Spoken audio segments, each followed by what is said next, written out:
Баршаңызға сәлем, есімім Фариза, каналыма қош келдіңіздер.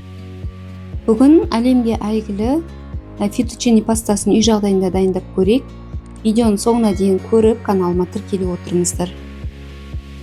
Ол үшін ең алдымен шпинат, бір тау жұмыртқа, тұзды араластырып, блендермен жақсылап езіп аламыз. Одан кейін бір ас қасық сұйық май құямыз және ұнымызды салып, өте қатты қылып қамыр илейміз. Қамырымыз өте қатты болып шығу керек. Қамыр тұнғаннан кейін қалыңдығы 1 мм-дей қылып қамырды жайып аламыз. Видеода көрсетілгендей етіп кесеміз.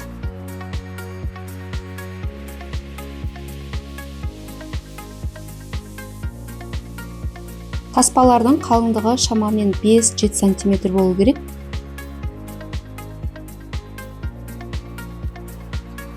Одан кейін тұз салынған суға салып пісіріп аламыз. Өте көп қайнатудың қажеті жоқ, бір рет бұрқ етіп қайнаса болды. Пияз, чеснок, тауықтың сүбесі, шампиньоны, помидорымызды бәрін жақсылап турап аламыз.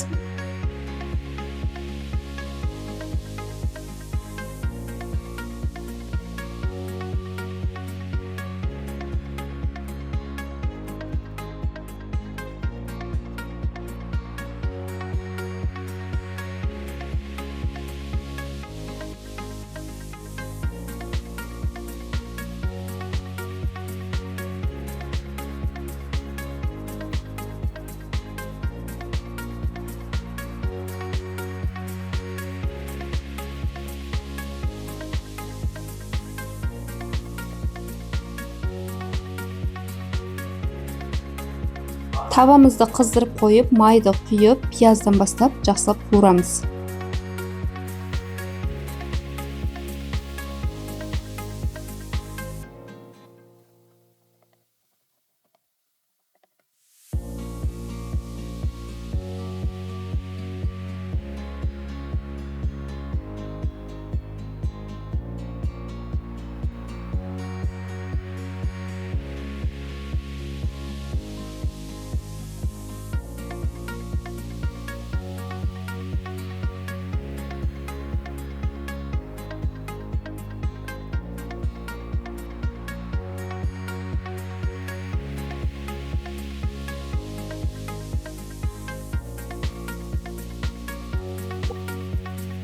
Тұз саламыз, қара бұрыш саламыз, базилик, орегано салсаңыздар болады.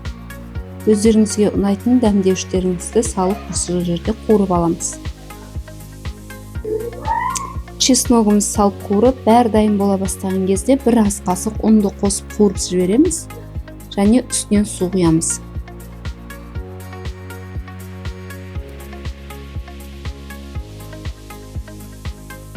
Оның үстіне сливкимізді құямыз.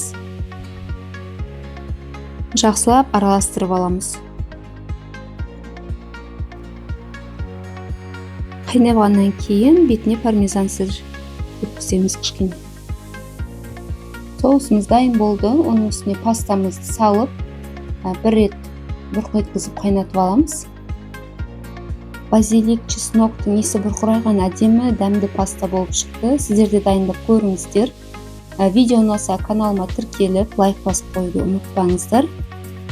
Келесі кездескенше сау болыңыздар.